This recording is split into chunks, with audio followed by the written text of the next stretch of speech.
Pacific Islands are synonymous with beauty, escape, and luxury holidays. At first glance, Palau, an archipelago of 340 pristine limestone and volcanic islands tucked away into the southwest corner of Micronesia, seems to be just that. With a population of less than 22,000, making a living predominantly through tourism and fishing, it seems a simple, alluring life. However, all is not as it seems.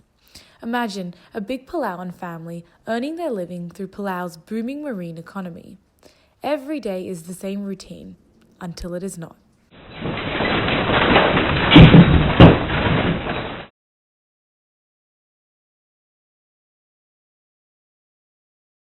The people of Palau are facing a crisis of communication, and like much of the Pacific Islands, the problem bears its teeth most prominently in times of natural disaster. While Palau's telecommunications sector is seemingly well connected with fixed line services, internet access, and mobile voice and data services, and a new fibre optic network, this monopoly comes with a high cost and limited availability of international bandwidth, stunting the sector's development. The National Emergency Management Office, NEMO, is not effective enough. The current system is untimely, lacks evacuation plans, and does not guarantee holistic transmission, especially when power goes down. Introducing HubComs. We have built on wireless mesh networks to address this communication crisis.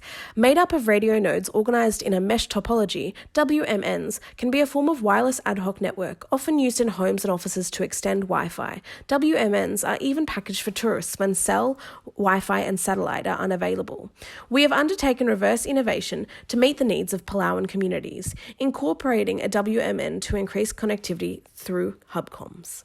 Wireless hubs are placed in 60-kilometre intervals in these remote communities, ensuring everyone will receive natural disaster warnings. They allow two-way communication directly through the hubs. Self-sustainable and environmentally conscious, hubs are solar-powered, further addressing power outages during crises. Where devices are available, individuals can connect to the HubComs to access network, to communicate and access internet, giving the future of HubComs endless possibilities for trans-Pacific communication. As Palau has among the highest ICT penetration rates across the Pacific, we see the region as the best starting place to implement HubComs.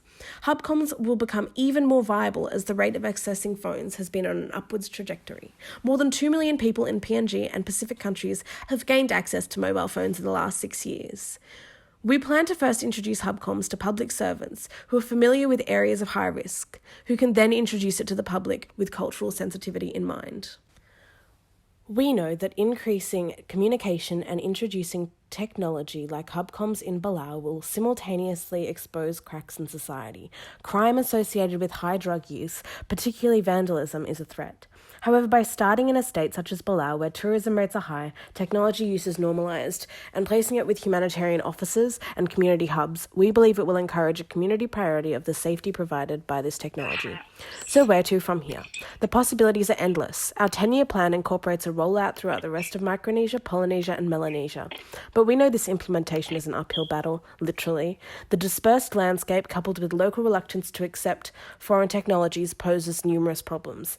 But HubComs are non-intrusive, and education programs encourage communal ownership of communication devices for the sake of safety and communal good. HubComs will be placed strategically, accessible regardless of geographic barriers such as elevation or societal barriers such as technology ownership or language. The use of spoken communication and HubComs' inbuilt focus on symbols and images will allow our vulnerable communities of women, children, the disabled, and elderly the ability to access this life-saving technology. Further, HubComs has the potential to grow into more than we could begin to imagine. We see HubComs as the future of equipping victims of crimes, of domestic violence, those with restricted access to health services, and other vulnerable communities to reclaim their personal dignity, placing their futures in their own hands through the easy access to aid provided by HubComs, connecting the Pacific.